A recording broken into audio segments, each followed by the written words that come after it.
So, kay Prophet Haggai naman tayo. So, the book of Haggai is one of the shortest books in the Hebrew Bible, second only to Obadiah in length. Despite its brevity, it carries profound theological significance for understanding the restoration period of Israel's history. So, Haggai, ministered during the early Persian period. Ito yung mga contemporary niya si Ezra at si Nehemiah. Around 520 BC. Approximately 18 years after the first group of exiles returned from Babylon.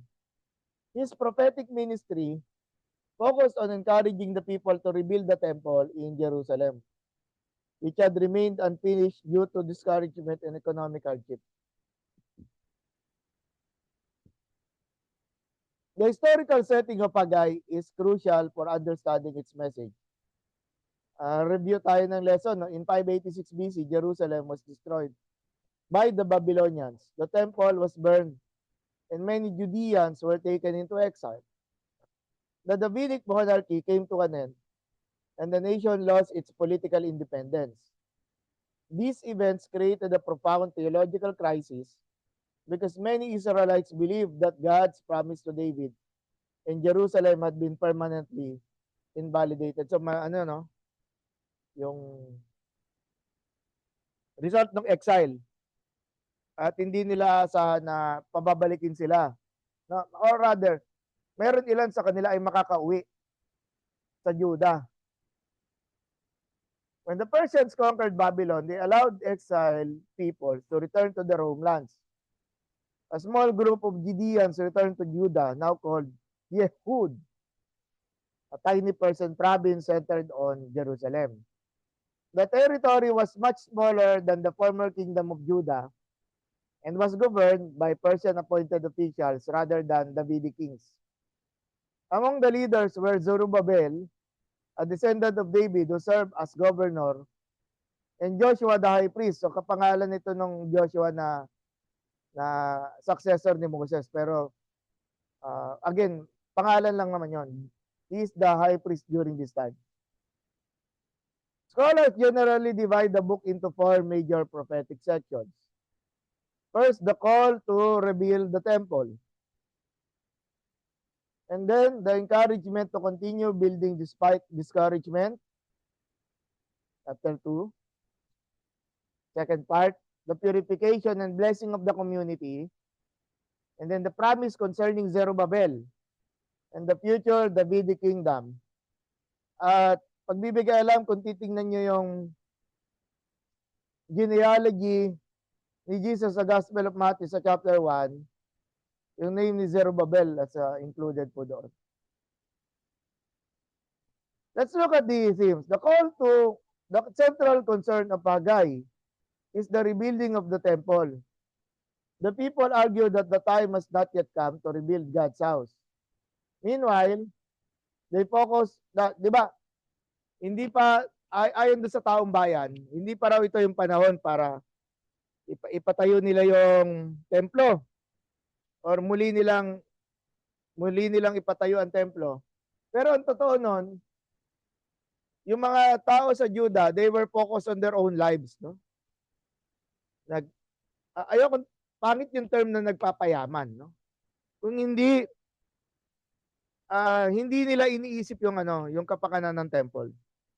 Kaya ngayon yung challenge ni Haggai.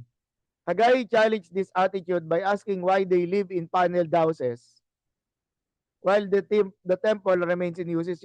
Yung paggamit ng phrase na paneled houses, no? Hindi man natin nakikita yung itsura ng bahay, pero ang ibig sabihin nun, magagandang bahay. Okay? Maganda ang bahay nila, pero napapabayaan ang bahay ng Diyos. Kaya naman, the prophet interprets the community's economic difficulties as divine discipline. Poor harvest, drought, and financial struggles were not random misfortunes but covenant warnings intended to awaken the people to their neglect of God's priorities. Drawing upon themes from Deuteronomy and Leviticus, Haggai teaches that covenant obedience and blessing are closely connected. And for Haggai, rebuilding the temple was not merely a reconstruction project.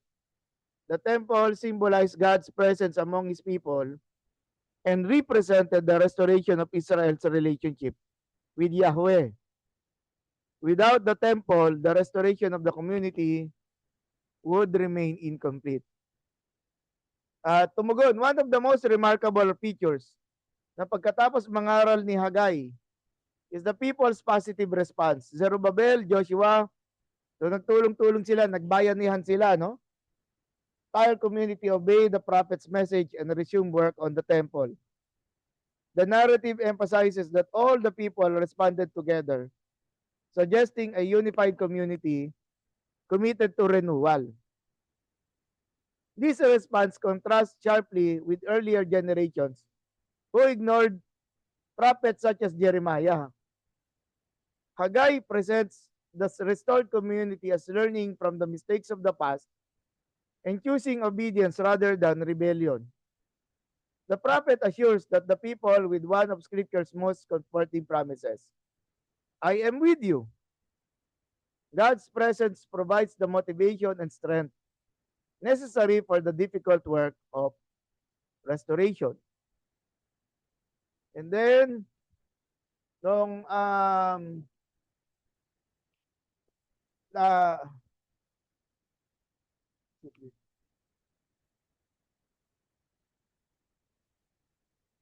naging daan yon para ipahayag ni Haggai na meron pang future temple na hinahanda ang Diyos.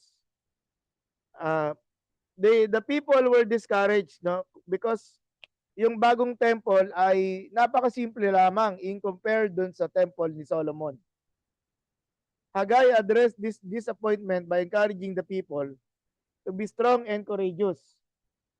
The prophet declared that God would one day shake the nations and fill his house with glory. The future glory of the temple would surpass its former glory because God himself would act to bring blessing and peace. Haggai thus shifted the people's focus from present appearances to future divine purposes. This message teaches an important theological principle. God's work should not be evaluated merely by present circumstances. Divine purposes are often unfold gradually, and apparent weakness may become the foundation for future greatness. Now on Zerubbabel and Messianic Hope, the final oracle focuses on Zerubbabel, the Davidic governor of Yehud. Although the monarchy had ended, God's promises to David remained valid. Haggai portrays Zerubbabel as God's chosen servant and compares him to a signet ring, symbolizing divine authority and favor. This promise assured the community that God had not abandoned the Davidic covenant.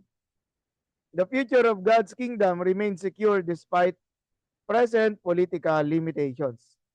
Later Christian interpretation sees the ultimate fulfillment of this promise in Jesus Christ, who descended from Zerubbabel and fulfilled the messianic hopes associated with the Davidic line.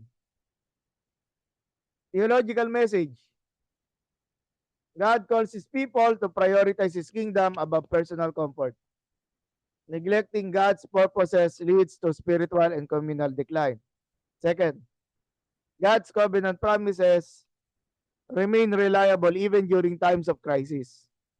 The exile did not cancel God's commitment to Israel. Third, obedience to God's word brings renewal and blessing. Haggai demonstrates the transformative power of prophetic proclamation. Fourth, restoration requires both physical action and spiritual commitment. Rebuilding the temple symbolized a broader renewal of covenant faithfulness. And then God's future purposes extend beyond present limitation.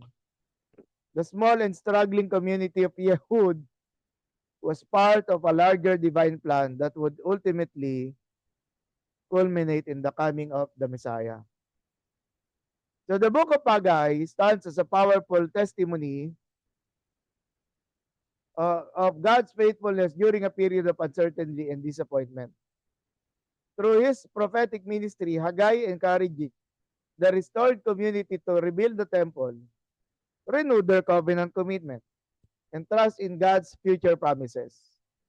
Haggai remains a compelling reminder that faithful obedience, proper priorities, and confident hope in God's promises are essential for spiritual renewal and communal restoration. So yun po yung sa pag-aaral natin sa Book of Haggai. No? Hindi na po tayo magte-take ng break, no? Diretso na po tayo sa susunod na dalawa pang minor prophets.